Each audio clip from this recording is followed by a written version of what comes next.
घर मोठं असण्यापेक्षा मन मोठं असलं पाहिजे. नामदार भरत शेठ गोगावले. लोकांच्या प्रेमामुळे मी आज 4 वेळा आमदार व नामदार झालो. नामदार भरत शेठ गोगावले यांचे प्रतिपादन. लोकांच्या प्रेमामुळे आज मी 4 वेळा आमदार व नामदार झालोय. घर मोठे असल्यापेक्षा मन मोठं असलं पाहिजे. माणूस मोठा झाला तरी त्यानं जमिनीवर चालला पाहिजे. हवेत चालणारा पडतो. आम्ही गरिबांचे शेठ आहोत. सरपंच ते आमदार व नामदार झालो, पण कधी सत्तेची हवा डोक्यात जाऊ दिली नाही. लोकांबरोबर राहून जनतेची कामं केली, यामुळे चौथ्यांदा आमदार होऊन चौकार मारलाय. नियत आणि नीतिमत्ता चांगली पाहिजे तर कोणी तुम्हाला हरवू शकत नाही, असं प्रतिपादन रोजगार हमी योजना ओळखपादन खारघुमी विकास कॅबिनेट मंत्री भरतशेठ गोगावले यांनी केले. रायगड जिल्हा कबड्डी असोसिएशनच्या मान्यतेनं जय भवानी वाशी, वरसुआई वाशी व वैकुंठ दादा पाटील मित्रमंडळ यांच्या संयुक्त विद्यमानं रायगड जिल्हा अजिंक्यपद व प्रौढ गट पुरुष व महिला जिल्हा निवड चाचणी स्पर्धेचं आयोजन वाशी वढाव रोड जवळील छत्रपती संभाजी महाराज मैदानावर करण्यात आले. यावेळी नामदार गोगावले यांनी आपले विचार मांडले. यावेळी युवा नेते तथा वैकुंठ दादा पाटील मित्रमंडळाचे आयोजक वैकुंठ पाटील, सचिव मिलिंद पाटील आदी मान्यवर मंडळी यावेळी उपस्थित होते. यावेळी नामदार भरत गोगावले यांनी स्पर्धेला उपस्थित राहून मार्गदर्शन केले, तसेच खेळाडूंना प्रोत्साहन देत खेळाचा आनंद लुटला. एक सामान्य शेतकऱ्याचा मुलगा सह्याद्रीच्या कडाकापाऱ्यामध्ये असणाऱ्या एका पिंपळवाडी गावामध्ये आमचा जन्म झाला. गावचा सरपंच झालो, पंचायत समितीचा अपक्ष सदस्य झालो, 2 वेळेला जिल्हा परिषद सदस्य झालो, 2 वेळेला सभापती झालो, 2 वेळेला माझी सौभाग्यवती सदस्य झाली. कारभार मीच पाहत होतो. त्यानंतर सलग 4 वेळेला आमदार होण्याचा मान या मला लोकांनी मिळवून दिलाय. असं काय वेळेला लोकांनी सांगितलं होतं की 3 नंतर चौथ्या वेळेला होत नाही महाडचा आमदार, कारण प्रभाकरमुळे 3 वेळा झाले, नानासाहेब पूर्वे 3 वेळा झाले, पण भरत शेठने रेकॉर्ड तोडला आणि असा उत्तुंग चौकार मारला की तो झेलच त्यांना सापडला नाही. आणि म्हणून म्हणजे आज मी नामदार आहे. मी नेहमी लोकांना सांगत आलेलो आहे, माणूस किती मोठा झाला तरी त्याने जमिनीवर चालायचं असतं. जो हवेत चालायला गेला तो पडला समजायचा. आम्ही सांगितलं, आम्ही आमदार असो, नामदार असो, मंत्री असो किंवा संत्री असो, परंतु आपण जमिनीवर चालायचं आणि सामान्य माणसाला डोळ्यासमोर ठेवायचंय. आम्हाला शेठ बोलतात, त्याचा कडा हातात आहे म्हणून कोणी देव जाऊ नका. मंडळी, मनाचा दिलदारपणा लागतो. काय सांगितलंय, घर मोठं असण्यापेक्षा माणसाचं मन मोठं असावं लागतं. त्याचं घर मोठं आहे आणि मन मोठं आहे, त्याला काय अर्थ नाही आहे. तुम्ही श्रीमंताच्या घरी गेला तर गाडी, घोडा, बंगला, बेडरूम, किचन, बाथरूम सगळं दाखवत बसतात आणि निघायच्या टायमाला बोलतो, अरे थांबा, चहा ठेवायची राहिली. मला अर्धा तास तुझं घर दाखवतो, बाजूला दिसतो नाही, मी घर बघतो इथे. तुम्ही गरीबाच्या घरी जा, आपली माय माऊली लगेच बसायला देणार, तांब्याभर पाणी देणार, चहा ठेवणार.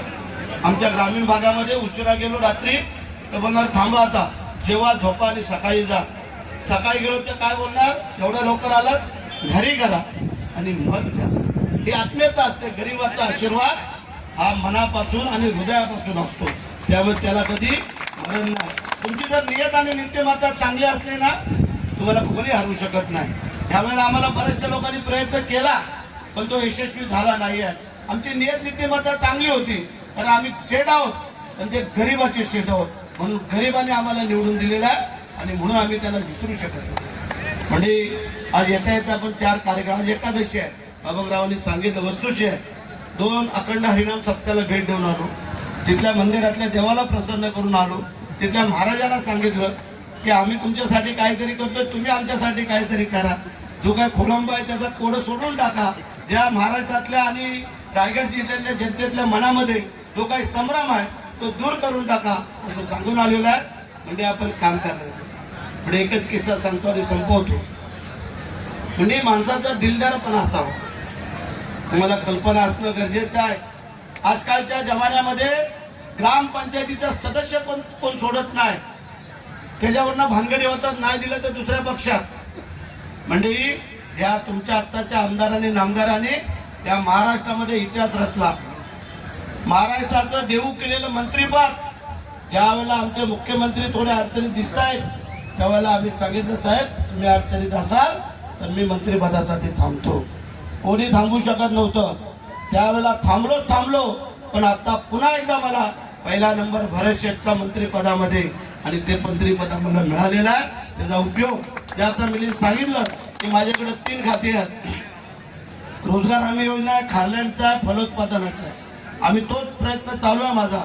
जे आपल्या खाऱ्या जे काय फुटून जे काय आपल्या अनेक एकर शेती जे काय खराब होते, तर आपल्याला 5 जिल्ह्याला जे खातं आहे हे खारल्यांचं खातं 5 जिल्ह्याला आहे आणि बाकी माझं खातं आहे जे काय रोजगाराचं पूर्ण महाराष्ट्राला आहे, फलोत्पादन महाराष्ट्राला आहे.